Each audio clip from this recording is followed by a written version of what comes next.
Welcome to episode 2 of our Armchair travel program, Sailing the Bahamas.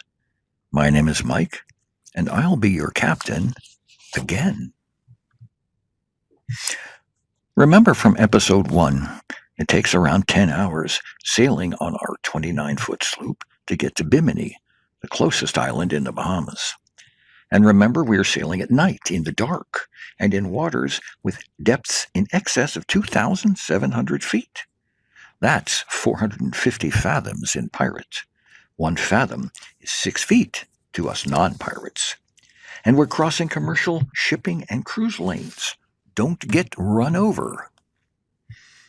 When you're standing watch on deck in the dark, you have duties: steering, checking weather and wind direction, trimming the sails, checking and recording your GPS coordinates, watching out for giant commercial vessels or cruise ships for 10 hours. Our first destination, Alistown, on the island of North Bimini. We departed Biscayne Bay around 8 p.m. and should arrive outside Bimini at 6 in the morning. If we've sailed and charted our course properly, we'll see land. Wake the crew! We may need to circle offshore for a time. We'll need the sun to come up high enough to see down into the water. Get out the Bimini Harbor entrance charts and proceed to anchor. Anchoring in the Bahamas takes 2 anchors to compensate for the tides that wash over the Bahama banks, first one way, then the other. Better make sure you know what direction the tides will ebb and flow. Can you see the 2 anchor lines in this photo going in opposite directions? It's also a good idea to dive down to each anchor to ensure it's seated properly in the seafloor. Hoist the quarantine flag. Can you spot the yellow quarantine flag up in the rigging of our sloop? Until your captain has checked in your boat at both customs and immigration, the quarantine flag must fly. After check-in, lower the quarantine flag and hoist the Bahamas boating or courtesy flag. Bahamas is a sovereign nation, so you must go through customs and immigration. They're in 2 buildings beside each other on the water on North Bimini. Nobody leaves the boat until the captain has checked everyone in and gets permission. Alistown and Baileytown are the only towns on North Bimini Island. Alistown is touristy. Baileytown is where the locals live. North of these two, at the top end of Bimini, is the new Resort World's Bimini, an expensive resort spot. This photo shows Alistown. The big marina and red roof buildings in the picture, Bimini Big Game Club, a destination for Florida sport fishermen. Alistown has interesting places, like all towns and settlements in the Bahama Islands.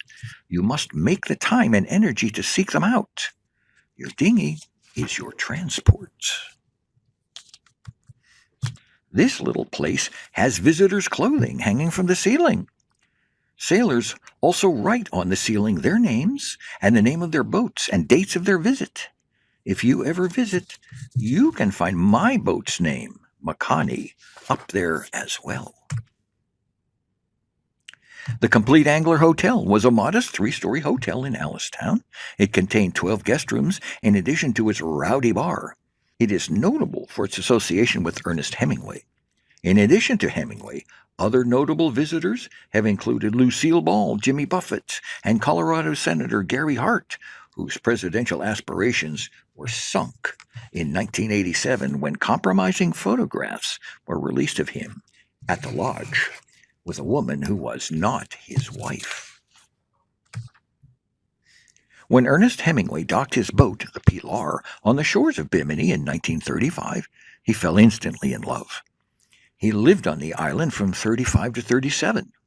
He spent his days out in the turquoise waters, constantly in pursuit of his next big catch. He found a beauty in the diverse marine life that ultimately inspired several of his most famous novels. Bimini became his muse. His years spent angling throughout the island's waters gave him the passion and knowledge to write The Old Man and the Sea and islands in the stream, winning him a Pulitzer Prize and securing Bimini as the fishing capital of the world. By the way, fishing is great from a sailboat. You're going the right speed to catch fish like mahi-mahi or banded rudderjack. That's what's pictured here. And eat sashimi as you sail. Bring your wasabi and ginger soy. Or fire up the grill for really fresh grilled fish. So many places to stop around Bimini and check out the beaches. You're all alone. Notice there's no land on the horizon. Or just enjoy the camaraderie in the cockpit, eating tomatoes, drinking beer, and getting sunburnt. Remember our boat has a draft of 4.5 feet? This is a section of Alistown Harbor. How deep does it look to you? I've seen boats with inexperienced skippers come into this area and immediately go aground. Use your charts. By the way, the name Bahamas comes from the Spanish Bahamar, which translates to shallow sea. Let's head to our next adventure. Departing Bimini and heading south. Careful, this is Gun Key. The rock is limestone. The stone is derived from the disintegration of coral reefs and seashells. A bit sharp. Can you see the lighthouse? You can anchor out and dinghy in and check out this abandoned lighthouse and its grounds. Gun Key is located 10 miles south of Bimini. The lighthouse was established in 1836 and is still operational. One white flash every 10 seconds. See the little light at the tippy top? Let's haul anchor again and head further south. You know, it sure looks like sailing is all fun, yes? Beer, cigars, napping. Not all fun. You still need to trim the sails depending on the wind direction, and it's always changing. And the boat is seldom level. Further south, just 5 more miles, and this giant wreck appears. Anchor here and spend several hours exploring the Sapona. Snorkeling was my favorite part at this site. The Sapona has a fascinating history. It was a concrete cargo ship built for use during World War I as a troop transport. It was constructed of concrete because steel was in short supply during the war. After being dismissed of military duty, a Florida developer purchased the Sapona and turned it into a casino. However, that idea was never really realized. Instead, he used the ship for oil storage. The Sapona was sold again to an ex-British war captain who came to be known as Bimini's Rum King during Prohibition. He relocated the ship and used it as a sneaky spot to stash booze. This put Bimini on the map as a smuggler's paradise. During a hurricane in 1926, the ship ran aground and was damaged substantially. Sunken, shipwrecked, and boozeless, the Sapona suffered the shame of becoming target practice during World War II. Day after day, warplanes would bombard the ship, causing it to lose most of its concrete hull. This destruction contributed to its hollowed, spooky appearance. Weirdly enough, the famous Lost Squadron, Flight 19, disappeared in the Bermuda Triangle in 1945 while returning home from a practice bombing of this ship. Target practice on the Sapona stopped shortly after that. Today, the rusty remains serve as an artificial reef for local fish and a snorkeling attraction for visitors from all over the world. The Bahamas has the clearest water in the world also. Visibility while diving is often more than 200 feet. On the left, you can see the sunken rudder of the Sapona. On the right, a school of fish. So much fun! But you do need to pay attention to your surroundings underwater. Hey, don't bug them, and usually they won't bug you. All these sharks are found in the Bahamas. Note how some are dangerous and some are not. Remember, all are dangerous. when provoked. So you're being circled by a shark. Don't panic. As the shark swims around you, keep your head on a swivel and try to maintain eye contact. Stay big or get small. Don't play dead. This isn't a bear, it's a shark. Cut off angles. Slowly back away. Other than sharks, are there other things to worry about? Well, yes, there's also the lusca, a sea monster, half shark, half octopus hybrid. It has razor-sharp teeth and multi-suckered tentacles. Local legends claim that the tidal currents of the inland blue holes are the result of the lusca breathing in and out within its lair.